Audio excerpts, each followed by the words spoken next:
Hello, friends. Ted Wilcox here again to bring you into another thrilling chapter in our continuing saga of magic, mystery, and the American century. But before we begin, here's Charlie Pulcher with a brief review of our last episode. Last time, Mickey awoke, battered, exhausted, and locked inside a holding cell after the chaos at the Demon Lord's headquarters. Suppression cups shackled her magic. Old memories clawed at her mind. And somewhere beyond the rain, Coyote's mocking laughter still echoed in her ears. But even from a cell, the hunt refused to die. With Bullet's help, Mickey uncovered a new lead. One of the surviving vampires had fled across the bay to a factory hidden among trucks and smokestacks. And as questions about Whiskey Mononobe continued to grow, Mickey found herself forced to confront something even more unsettling than monsters. Because despite everything she'd seen, despite the shadows, the violence, and the terrifying power lurking beneath his skin, Mononobe had stayed behind to save her life, only to end their partnership moments later. Now, bruised and furious, Mickey faces the fallout of her choices and the realization that the one person she may have finally started trusting no longer trusts her at all. What happens next? We'll find out now. This is the Mythic Chronicles. Entry 1. Crime Wave. Chapter 33. Mickey talks to a lawyer. October 26th, 1951. Mickey stood frozen as the echo of Mononobe's footsteps faded down the hall, each one pounding against the frayed edges of her pride. She wanted to call him back, to throw something, hit something, say anything. But the words tangled in her throat, caught somewhere between fury and guilt. And the son of a bitch didn't even look back as the security door slammed behind him. "You damned monster!" she yelled after him. But he was already gone. "Great, Mick," she thought with a sigh. "You can add petulant to the list of things he thinks you are, too." Grady gestured to Dog Boy. The fat man chuckled as he stepped forward, wrenching her wrists behind her back. "Not so smart now, are you, Missy?" he sneered. They frog-marched her through the station and into an interrogation room. She dropped into the chair hard, every inch of her aching, as Dog Boy secured her cuffs to the table before sauntering out, leaving her alone with her thoughts and a single paper cup of water. The sight made her body remember what it was missing. She lunged, grabbed it, and drained it in one go. It was lukewarm, stale, heaven. Her raw throat soaked it up greedily. Then, much too soon, it was gone. She scanned the room for more, but it was empty except for a metal table and a few rickety chairs. And the same stupid fly from her cell. Her eyes tracked the little pest as it zigzagged through the air and landed on the two-way mirror. She froze. The woman staring back didn't look like her. Wild hair, shredded clothes, skin a patchwork of cuts, bruises, and dried blood. But it wasn't the mess that chilled her. It was the look in her eyes. They were hard, cold, feral. The kind of intensity she'd seen before. In killers. In predators. Her stomach twisted. Is that really me? It was a far cry from the young FBI agent tapped by the OSS 10 years ago. She had no idea how long she sat there, staring at her own horrifying reflection, before the door buzzed and a harried-looking Lieutenant Grady strode in, a folder tucked under one arm. The fly, disturbed by his entrance, took off again to resume its lazy orbit around her head. "Hiya, Lieutenant Bill," she muttered, tearing her gaze from the mirror. "How you been? Keeping busy, I hope." Grady dropped into the chair across from her, flipped open the folder, and slid a document across the table. "You need to sign this. Now." "Oh, well, since you put it like that," she deadpanned. Grady's scowl deepened. "Do you have any idea what kind of trouble you're in?" Mickey raised an eyebrow and gestured to the cuffs chaining her wrists to the table. "Hard to say." Grady slid the document closer. "I've signed an agreement stating this office will pay out your contract's full reward and ensure no immediate revocation of your bounty hunting license for last night's incident. Sign this, and you're free to go." He offered her a pen. Mickey didn't take it. Instead, she scanned the document. Under the condition I withdraw from any further activities pertaining to the contract, with any violation resulting in immediate revocation of my license, along with my prompt arrest. She held Grady's gaze for a full 3 seconds, then burst into laughter. Grady's scowl deepened into a full glower. This isn't a laughing matter. Oh, that's where you're wrong. Her laughter cut off as fast as it started. You're out of your mind if you think you can revoke my license. His jaw tightened. There are 7 fresh bodies in the morgue that beg to differ, Miss McFinn. Not to mention tens of thousands in collateral damage caused by your magic. He checked his watch. Damn it. We don't have time for this. Unless you can prove you didn't kill those men, you need to sign. Now. But Mickey wasn't in a cooperative mood. There's not a judge alive who wouldn't see my actions as self-defense. She tilted her head. Whose idea was this anyway? Mononobe's? Grady made an impatient noise. Mononobe isn't important right now. What matters is... The door buzzed. A sharp click followed as the lock disengaged. Grady moved fast, pressing something small and smooth into her palm before stepping back. Her fingers closed around it automatically. A pen. She'd just registered it when the newcomer walked in. Hello, Lieutenant, the man said. His voice carried a faint accent, German perhaps.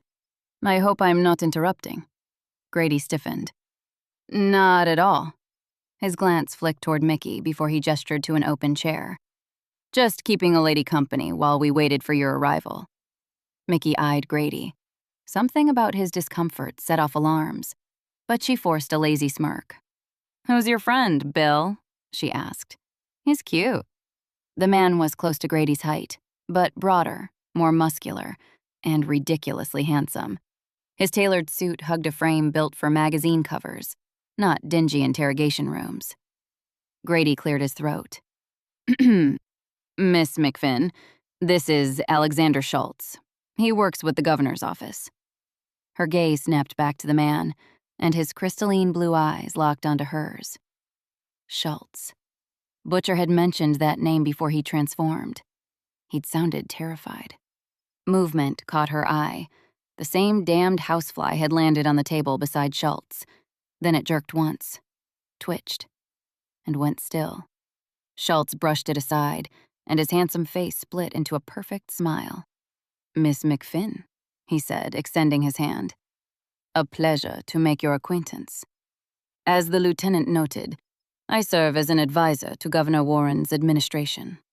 Mickey flashed him a wide, toothy grin of her own, but didn't accept the handshake.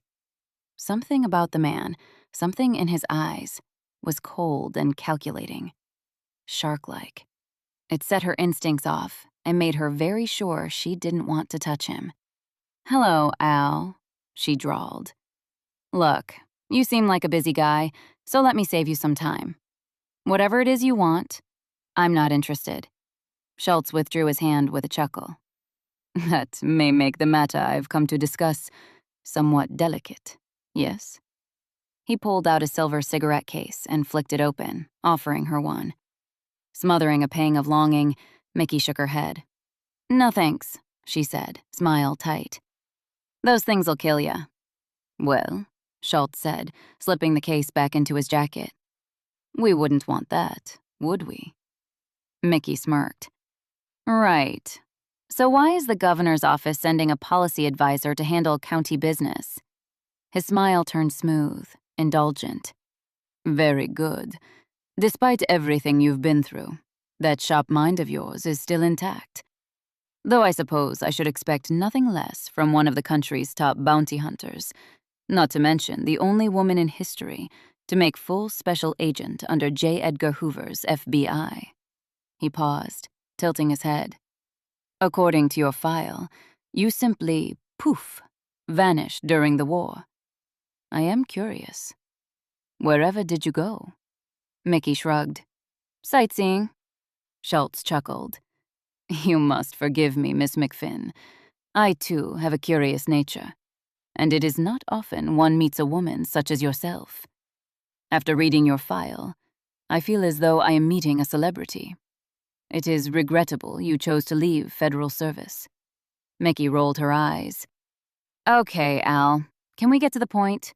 I'm guessing you didn't come all the way down here to chat about ancient history."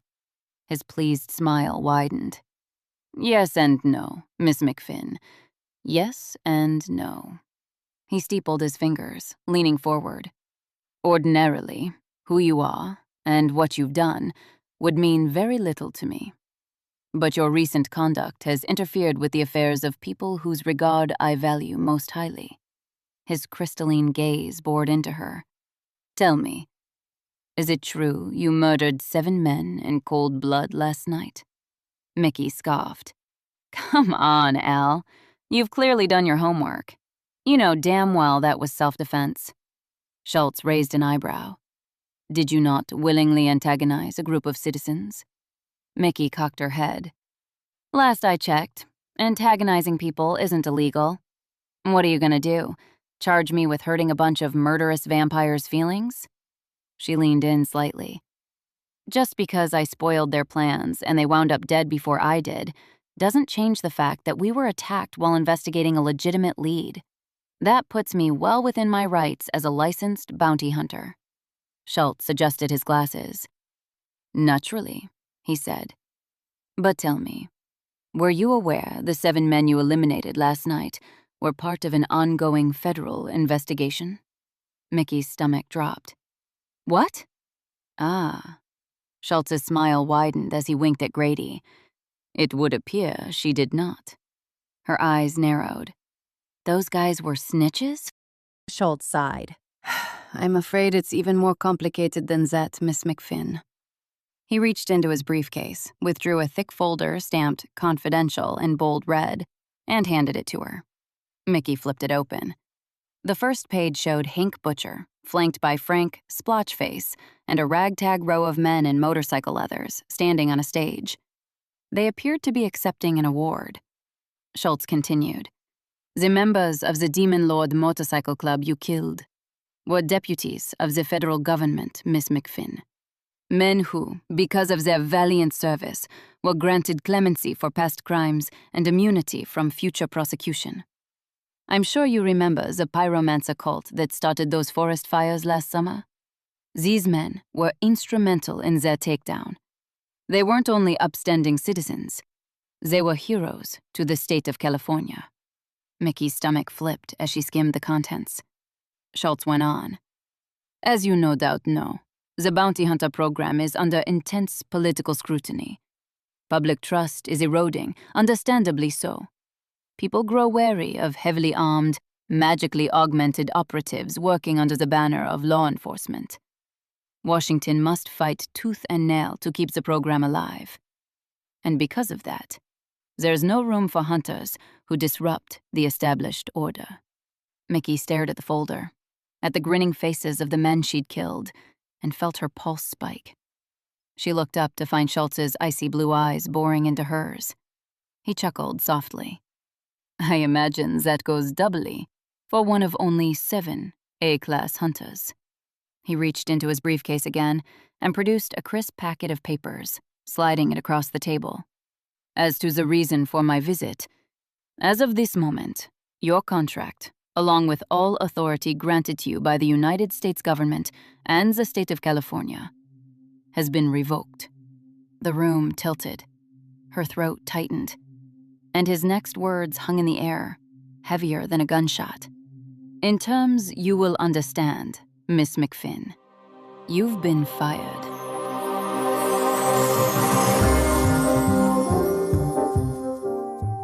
Thank you for listening to this episode of The Mythic Chronicles.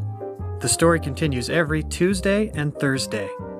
If you're enjoying the journey, please consider rating and reviewing the podcast. Your words might help bring more mythics into the fold. To listen ahead, unlock bonus content, and gain access to VIP Discord roles and behind-the-scenes updates, check out our Patreon or visit us at SeanTLaffertyBooks.com. I'm Sean. Thanks again for being here.